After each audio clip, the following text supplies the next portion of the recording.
16 of us came to Tackley Royal Thai Air Force Base to fight the war. Though we were experienced fighter pilots, we'd been given special training at Nellis Air Force Base, Nevada, the Air Force's Top Gun training base. At Nellis, we were checked out in the F-105 Thunder Chief and shown how to best use the plane in combat. The instructors were pilots, just returned from the war, a curriculum absolutely the latest. The vast airspace over Nevada gave us a chance to really get to know this superior airplane. 4 of us were good friends. We volunteered together, training together, and went to war together. Tom Kirk was our leader. We called him Superball because he was always going at maximum, bouncing off the walls. It was easy to tell when Tom was in the operations shack. You could hear him barking. Tom wasn't all barking business. As our leader, Tom insisted we learn to eat rice. He hated the stuff. He badgered us about getting our teeth fixed. He insisted we make out a will. It was prophetic. Yolanda would wait a long time for Tom's return. Gary Olin was the youngest of the 4. He was a recent graduate of the Air Force Academy and had a truly beautiful wife that he called what's-her-name. Her name was Patty. Tall and mustached, Gary was full of spirit fighter pilots are rumored to possess.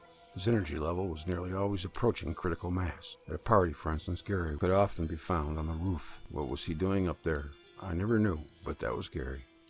Ed Capelli had been my immediate boss. Gary's too. Ed was the commander of A-Flight, one of 4 units that comprised a full squadron. Ed was a quiet kind of man. There were picnics and parties. We knew each other well enough to talk into the night about things such as the universe and what it all means. He had a bad neck, went to a civilian doctor secretly. Exactly what was wrong with him, I never knew. The neck gave him a lot of trouble. I wrapped it with stretch bandages for him more than once. He was always afraid the flight surgeon would find out and he'd be grounded. I worried about that neck if he ever had to eject. He seemed kind of frail to me, you know. Walked slow, didn't play any sport. BJ, his soft-spoken wife, knew more about Cappy's strength than I did. She has more than her allotted share, too. As for me, I was the wildcat of the group. That is, up from the ranks and into aviation cadets to flight training school. But I always wanted to fly. In 3rd grade, the teacher had us stand up one at a time, tell what we wanted to be. I announced that I was going to be a pilot. It never changed. At age 19, I was one. It's been all downhill ever since. I had been flying fighters for a long time, flying while others were getting a degree. I had a lot of experience, and they respected me for that, even though they had to teach me to write. Though calm in manner, I was always terribly nervous. I would retire to a corner and watch the chaos when the party got active. That had its good side, too. Made me lightning quick in those days. Probably saved my life a couple of times. My wife Tina waited out the war in Italy, her home. Yolanda was there, too. They saw each other frequently, especially when the Vietnam War news frightened them. Our attitude about the rightness of the war was probably a good cross-section of America. We were professional pilots honing our skills and hoping never to use them. War came, and we put our lives on the line. It was part of the contract. There was more, too, a personal thing. I struggled with myself, then held counsel. I've flown these wonderful, expensive, agile airplanes for years. I've taught other men to fly them. Now, war is here, and war is what I've been trained for.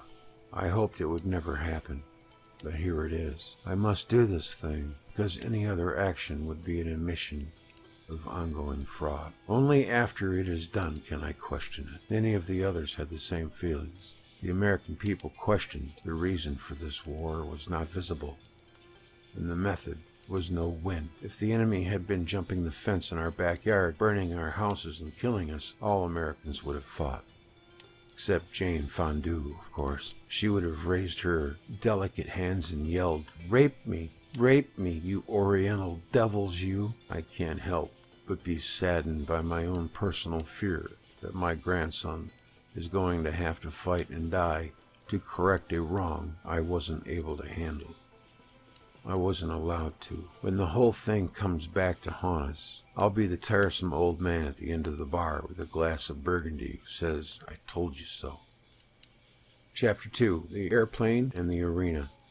Republic Aircraft Company built the airplane we flew and named it the Thunder Chief, but we called it the Thud, and so did everybody else. How the name got started is not clear. It just evolved. In the early days, it was beset with a number of serious design problems. it crashed a lot. A trait that gave it a bad reputation among fighter pilots. Some like to call it the squat bomber. To employ the squat bomber, one simply drives it along an enemy road until reaching a vital link, such as a bridge. On the bridge, you raise the landing gear and the plane will squat there forever, gallantly blocking the way. The enormous size and weight of the plane provided the notion it had been forged in a foundry rather than a proper aircraft factory. It was built as the world's first flying locomotive. The Thud had one engine, one seat, and was the largest single-seat fighter ever built. The thing was built like a tank, but was deliciously graceful in flight. 64 feet long with a wingspan of 35 feet, it was an enormous dart with a needle nose and sharply swept-back wings. The Thud had speed. She could outrun any airplane in the world at that time, provided it was medium or low altitude. You can be sure you would never find a Thud at high altitude. I found I could urge even more speed from her when I was scared spitless. It was this remarkable speed that earned the Thud the dubious honor of carrying destruction far to the north and Pac 6. Speed was needed to get in and out of the arena. The Thud had it. The arena, of course, was North Vietnam. Look at the map of the country. You see it resembles a Kentucky chicken drumstick.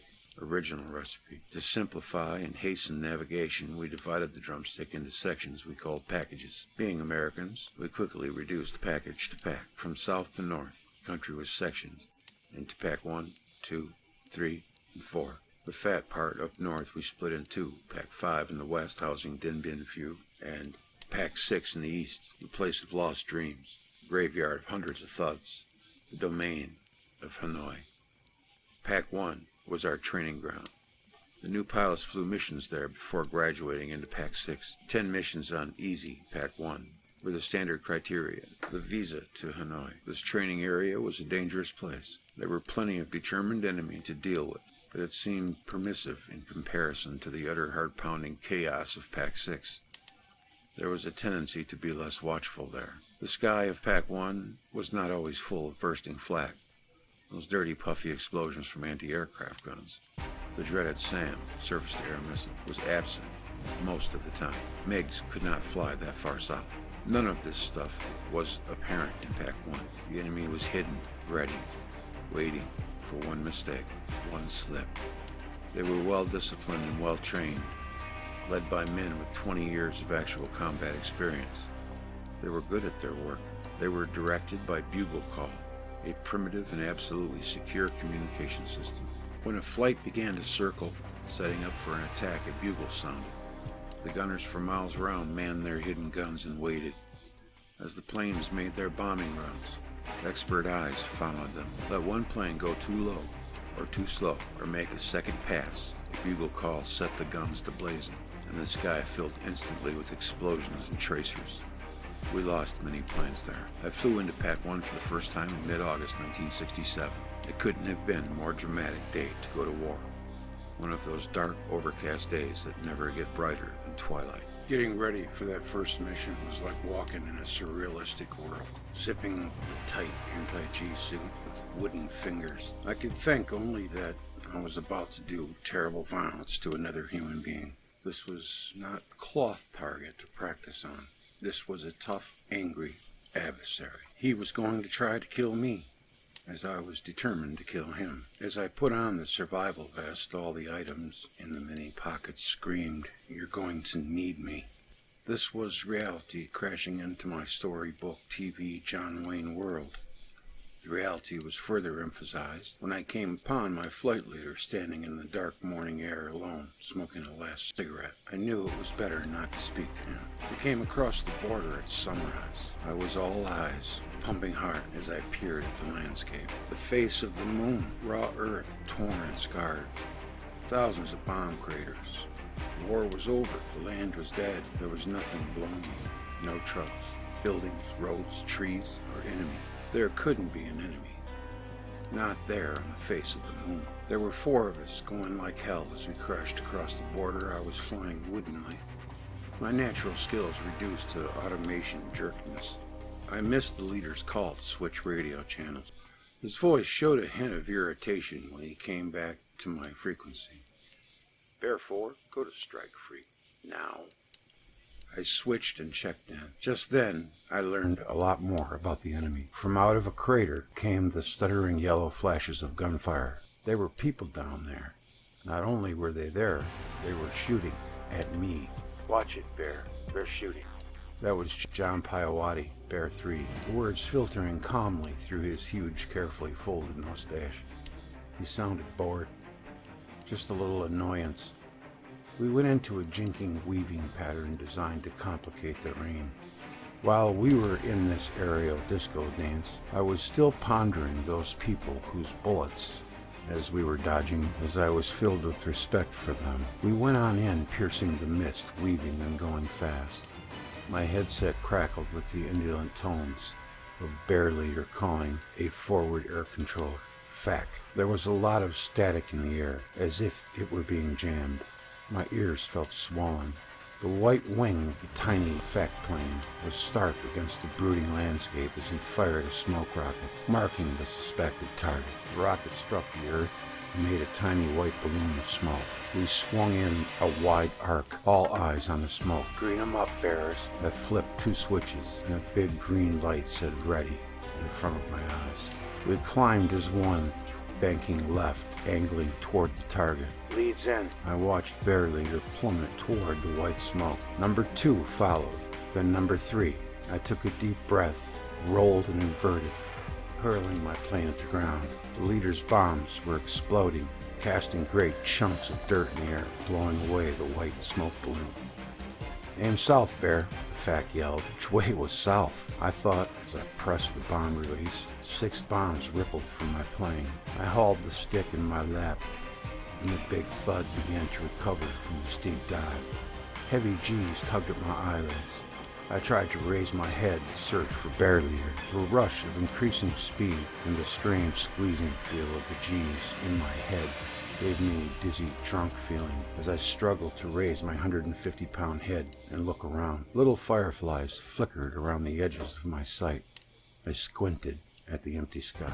The worst thing a new pilot can do is lose his leader. It's an absolute no-no. I began to panic as I searched the mist. My career was on the line. The enemy forgotten. I came out of the dive and the G-force eased off, restoring my ringing head and fuzzy eyes to normal. The fireflies went away. I saw them then, a tiny gnat on the horizon, a fly speck on the canopy. My hand relaxed on the control stick. I thanked God for being spared the stigma of being a lost wingman. I had already dicked up this mission royally, missing the channel change, gawking at real estate, and probably missing the target. Fervently thankful that I didn't have to call. Please, where are you? I slid into formation with professional silence. I was now a combat veteran, with one mission to mark on my hat. I had dignity. 99 more to go.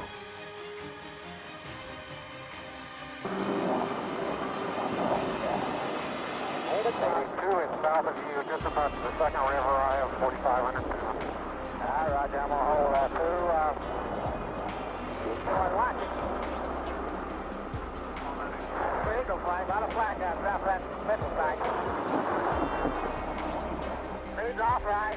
Automatic one, controller, airport. Okay, Detroit, there's a big one turning south there. Roger, I'm going in, break off right. I see you loud and clear. Detroit, they got big right under us, right under us. Roger, let's go get... I'm right over the target right now. I got a 17 right in front of him.